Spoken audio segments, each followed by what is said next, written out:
to see her take on this challenge, which I'm very excited about. And if you just joined us, we've just got off the show with Jenny from the Endometriosis UK West Wales Support Group. Hayley, not tragic circumstances, but like frustrating circumstances nonetheless, to lead to the support group being needed in the first place. But what a person heading it up. Amazing. Just sharing her story tonight. I think I said to you, I've learned so much about endometriosis. I've heard the word for many, many years. But when you're not affected by something, you don't feel a need to dig deeper. So tonight was a really eye-opening and insightful conversation, to be fair. Yeah, and I wonder if there's a few people that are watching, because we're live on Facebook, YouTube, and Twitter at the moment, or listening to this back, thinking, oh, actually, I've got recurring symptoms at that time of the month during my period, or just after my period, or after having sex with my partner, and puts you off having sex. And then all of a sudden you've got relationship issues through it. It's like, why don't you love me? And these things can spiral out of control if they're not addressed. Yeah, I think we take it for granted, don't we? I've got an illness and that's what I've got. But actually, you're right that there's such a big impact with everything. Mm-hmm. I'm just shocked. I am. I'm glad to have had that conversation tonight. Yeah, and then just as we were finished there listening to those songs, Jenny made the point that she's now on some medication that a lot of GPs don't even know exists at the moment, which hopefully means that the medical advancements are now catching up with the severity of the problem. That'd be hopeful, yes. Hope that is the case. Be nice for people to not have to wait, 15, 20 years for diagnosis and treatment and all that kind of stuff. We definitely don't want that, do we? We're going to turn our attentions now, though, to something else. Hayley, you brought this up a couple of weeks ago. This wonderful phrase, "Are you beach body ready?" Yes, fills us with dread. I don't know. I love the summer. The summer is that's my first kind of season weather. That I love it. But I feel there's a pressure to be beach body ready, and I mean to look a specific kind of way. So I wonder what everybody else is feeling about summer. Does it make them feel worse? I understand that the weather is wonderful. But that pressure to look that, whatever that way is, does it add stress to your life? Anna, nope. Straight in, one word answer. And I'm going to have a look here, actually. And confidence, I think, plays a big issue with this. So not confident. I want to feel better, but I can't. And it's a struggle. And then there's people that put you down in life, which causes you to struggle even more. So it's a really unhelpful balance to strike.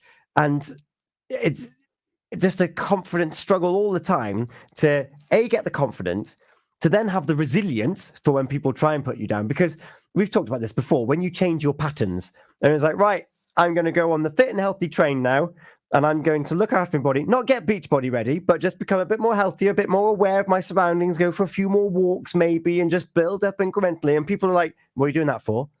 Because people aren't used to it. And then all of a sudden your confidence plummets. And it's like, oh yeah, what am I doing? I should remember myself. When actually we shouldn't be remembering ourselves. We should be looking forward and seeing ourselves. I agree. I think there's all too many people willing to knock us off our perch. Whatever perch we decide to land on today, there's somebody waiting to knock us off. But I think developing that, I suppose it's, first of all, it's having that goal, isn't it? It's understanding what you want to achieve. So where are you headed? What is it that you want in your heart? Not what other people are telling you, not what society's telling you. And that can be a real challenge in itself, because society has their, I suppose they have their kind of ideal. This is what you're supposed to look like. So we want to kind of fit in that because of when we were cavemen, we fit in meant being safe and staying alive. But that's a heck of a pressure, because if that's not how you want to look deep down, then you have to fight against them. So understanding this is what I want for me is your first point of call. And that bringing it back to yourself is the key, isn't it? Because then you lose that comparisonitis of, Yeah. well, why aren't I 6'2" and a leggy blonde when you're just not? Well, this is the thing, isn't it? Change what you can and don't worry about the things you can't change. But we have a habit of worrying about the things we can't change. You know, Hmm. this is a point in case, right? You look at people, hair is a massive thing. Generally, people with straight hair want curly hair. People with curly hair want straight hair. Where does that, what's the word? Where does that idea that the opposite of what you have is the right thing to have? Yeah, and like, where does that come from? Because you got the older age-old adage then of the grass is always greener or isn't always greener on the other side, depending on whether your glass is half full or half empty. Um, Yeah. and but it's true though, isn't it? Like we're always looking and we're always desiring the thing that we're not. And then the Beachbody Ready thing was a massive marketing campaign.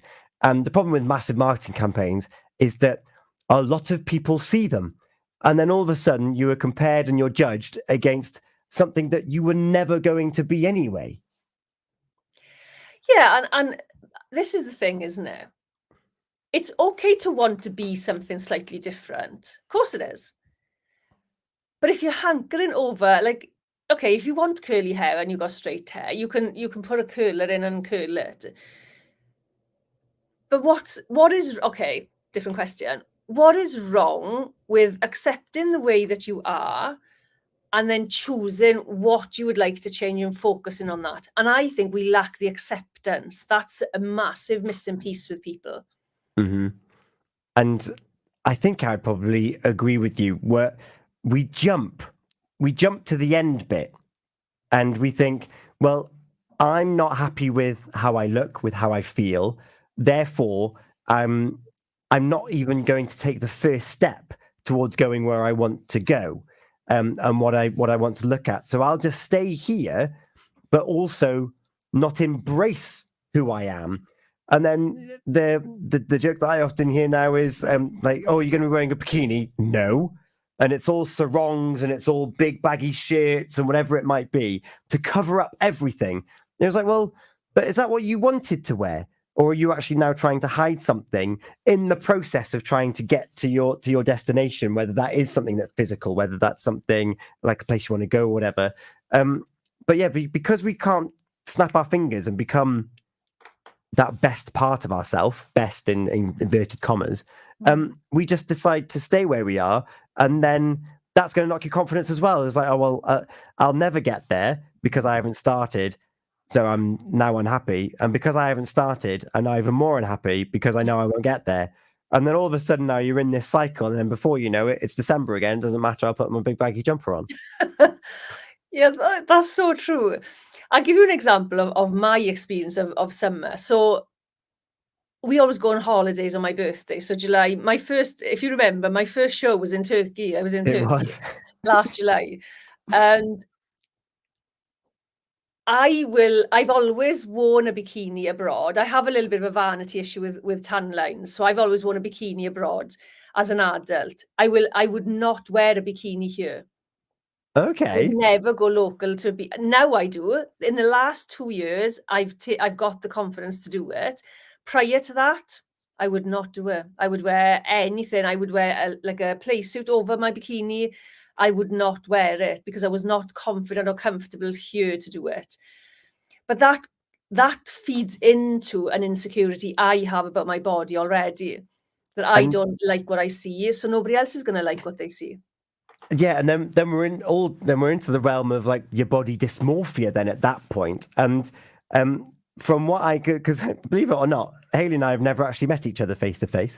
Um, No, I but haven't. but from what I gather, you've got quite an athletic build, and then you've got other women who might call themselves a little bit rounder, a bit more pear shape, more of an apple, if you will, depending on whatever fruit you want to be compared to.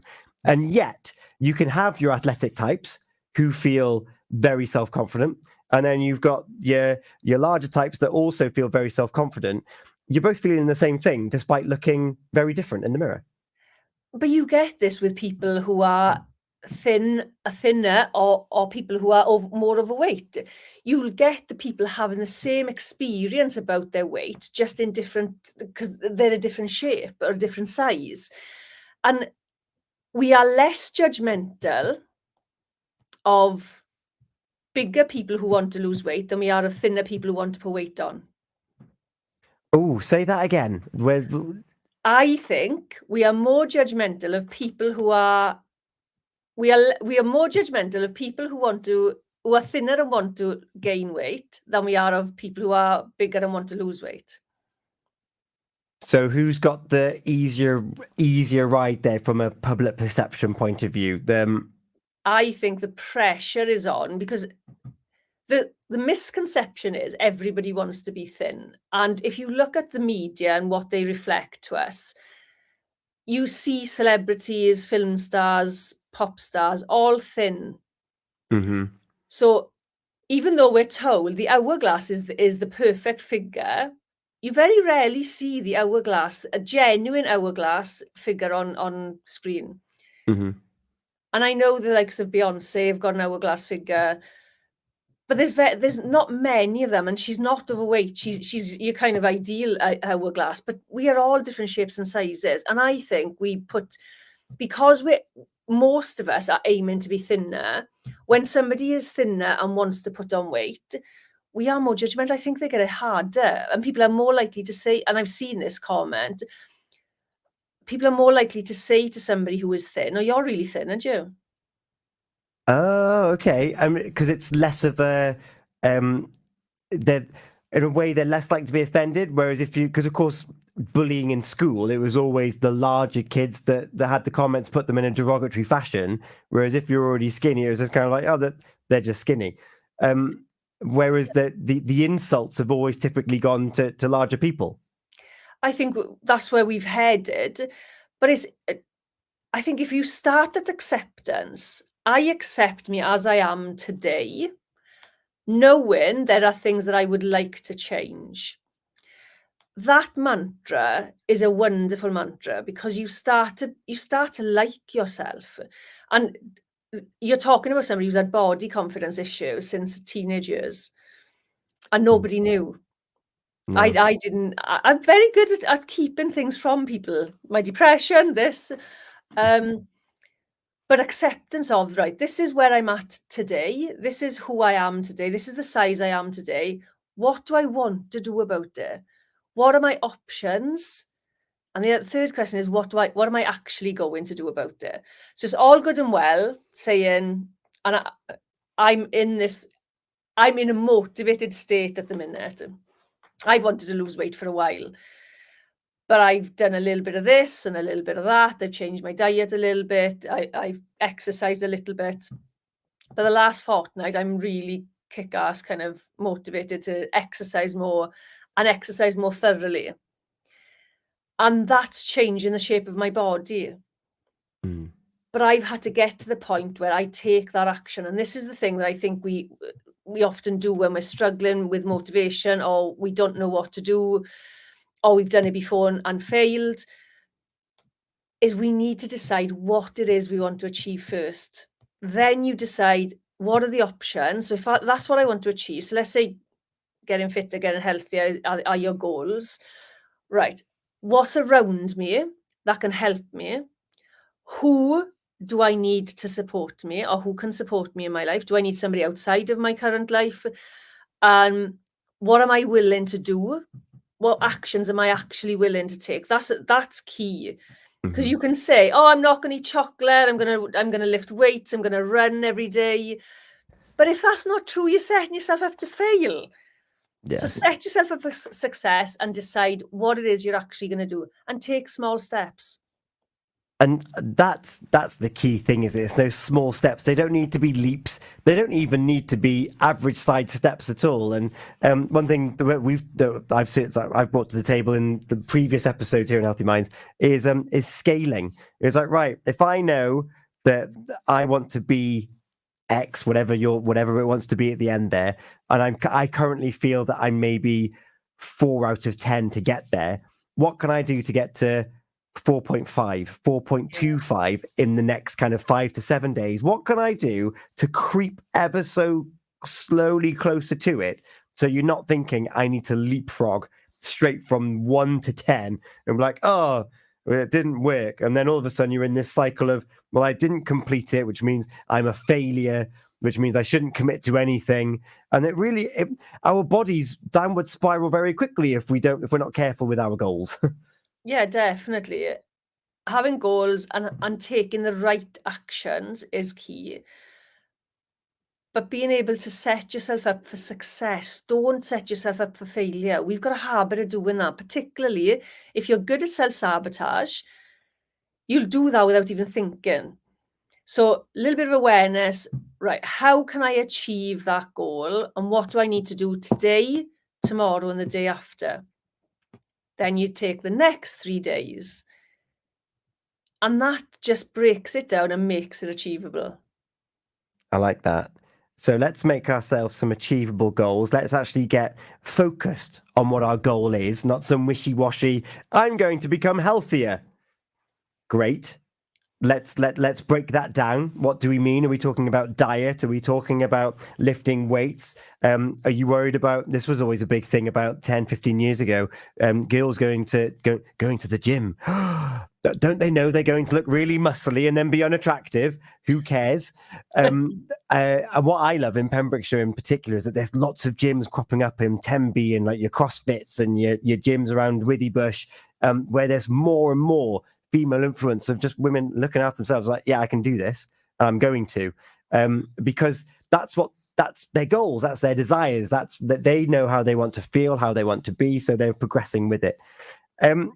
So for those that are at the very beginning of this journey, so they've now set up their micro goals, we've had a lovely sunny day today, the weekend's going to look glorious, hopefully it means that we're going to be in for a wonderful summer season.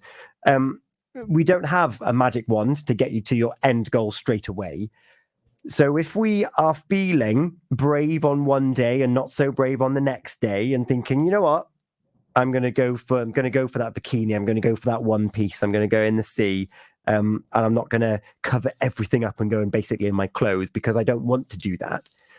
What can we do to stay aware of how we're feeling in the moment, how we're feeling if we do get some outside influence, because some people might slip the wrong word in there, or you might misinterpret something, or someone might just generally make a comment at you. What can we do to help increase our resilience and still keep working towards our goal? Okay, first step, piece of paper and a pen. Write on the piece of paper other people's opinions. Then go and burn it outside somewhere safe. Get rid of them. Because they are what we're trying to prove ourselves to. The other thing is, people aren't actually watching you. It's really egotistical. And I'm saying this from somebody who's done it for years, right? People really aren't watching you. They're so busy with their own families, they're busy talking, they're busy doing what they're doing on the beach, that actually you're quite insignificant. So find the thing that makes you feel confident. Wear the thing that makes you feel confident. Now, that may well be a bikini, it may well be shorts and t-shirt. Push yourself out of your comfort zone a little bit at a time. So let's say you go down with, so I used to wear, as I said, like a play suit on top of my bikini. Then I would go and stand at the water's edge and just take the top of the play suit down. So it was kind of sat around my waist, and I had the bikini top on because that was comfortable for me. Then eventually, last year was probably the first year I've worn bikinis on Welsh beaches, because all of a sudden my confidence grew and I thought, I don't care anymore. I don't care what people are saying. But actually, they're not saying anything. I'm not that significant in their life. Who made me think that? It's a remarkable phenomenon when you wake up and you think, no one cares. And yet, it's because we care so deeply about this thing that we live in. And we care so deeply, so therefore everyone else must care so deeply. And they do, but about themselves. We're all in the same boat. We're all doing the same thing. Yeah. And what I love, you mentioned there about do those little steps to get out of your comfort zone. Isn't it amazing that our comfort zones are actually elastic and you can stretch them? Yeah, and we should stretch them. And the more you do it, the more you go and sit in a bikini, even if it's right. Let's say the first time you go and sit in a bikini, you don't move off the sand. And every time you move off the sand, you take a towel. That act of sitting there, sunbathing, will increase your confidence levels. So every time you do that, you get a confidence boost. Every time you say, I don't care what other people think about me, you get a confidence boost. Resilience, if people are actually cheeky enough or rude enough to say something to you or within earshot of you, their opinion is not worth respecting. Leave them to it. I love the saying, what you think about me is none of my business.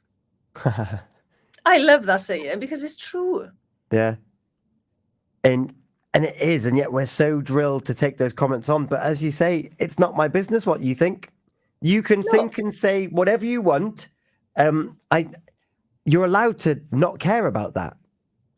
Yes, certainly. Yeah. Particularly if it's somebody you don't like, you don't know, you don't respect. Why would you care about it? Yeah. If you wouldn't ask for them for their advice for something that you actually wanted, why would you take advice from them when it's something that you didn't want? Yeah, absolutely.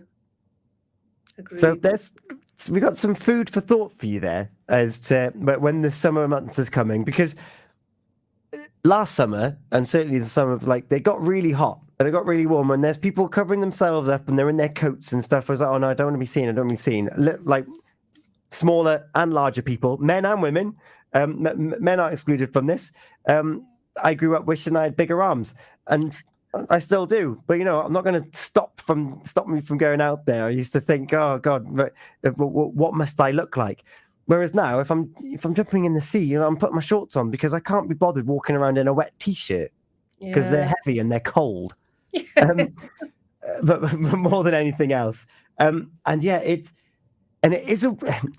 Doesn't this feel really alien, the fact that we're having this conversation, to think that we need to celebrate the thing that we spend all of our time in, and we need to make a conscious decision to do that? How has that not become our default now? I'm thinking out loud. Well, that's a really good question, because society tells us, we are drilled and presented with pictures of perfection, portrayals of perfection, and we think we should all look like that. Yeah. And that's a massive issue. Yeah.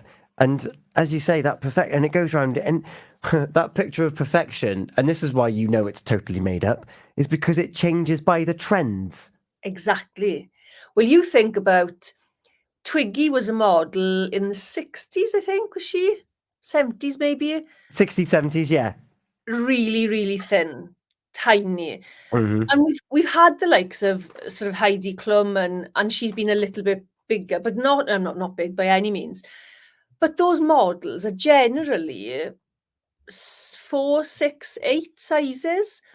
They bring in then, there's no, I feel that they've kind of brought in bigger models, but not because they wanted to, because they should, because that's what society tells us they should do. It wasn't I don't feel it was a thing that they went, actually, let's celebrate everybody's bodies. I don't even feel that with the likes of the Dove campaigns.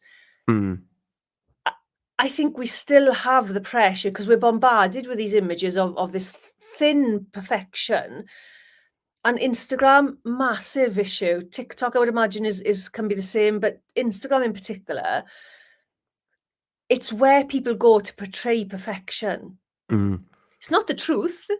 No, but it's funny though, and this is where the algorithm takes over, because it's also because of those social media platforms that we've got mentioned when we're talking to Jenny from Endometriosis UK, the West Wales support group, that's helped empower women to do with health conditions. If you're looking for the right things on social media, you will find body positivity of all shapes and sizes. And going back to the male example, because I am not a Mr. Universe, right, with the perfectly chiseled pecs and the deltoids and the biceps and things like that. But I could easily get swamped down that side of social media and think, I should look like that. I need to look like that. If I need to portray myself as a successful human being, that's the peak physical performance that I should be looking at. Where actually, there's a lot of people doing very well for themselves and living healthy lives, looking just average. And Yeah. whatever average might be for their culture and their heritage, and lots of decades and generations of genes being passed down.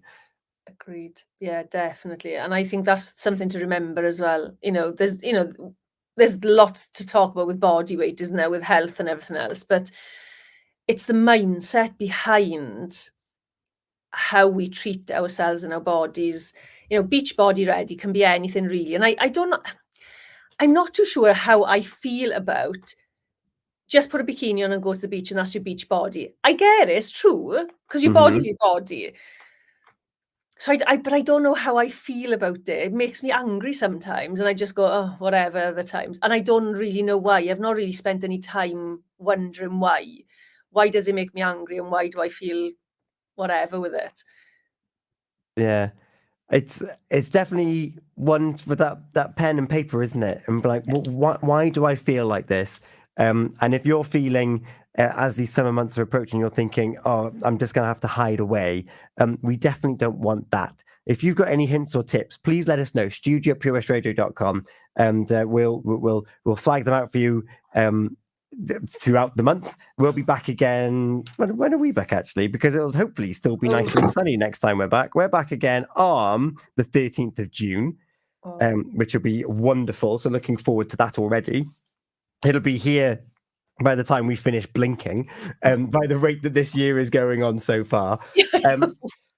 So yeah, we'll come up with, if you've got any questions, send them to us, because we want to answer your specific questions here on the show, make it really relevant for you and your loved ones.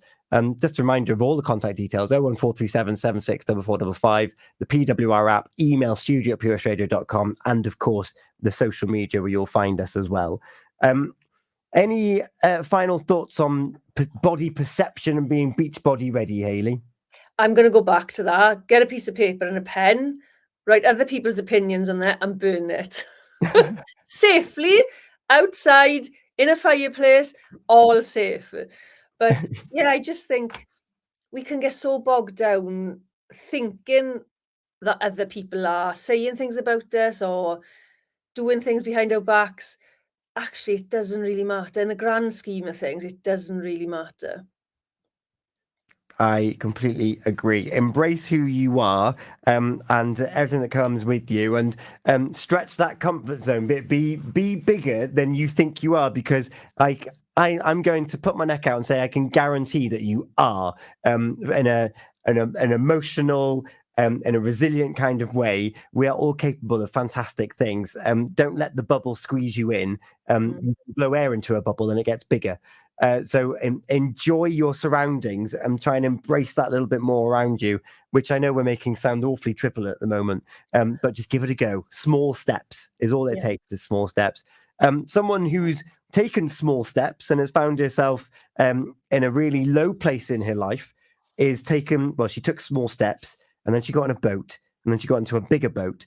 And on Saturday, she's going to be circumnavigating the entirety of the UK, making her the youngest and the first solo female to do it, because she's going to be doing the whole thing around the UK and Ireland. She's doing it solo.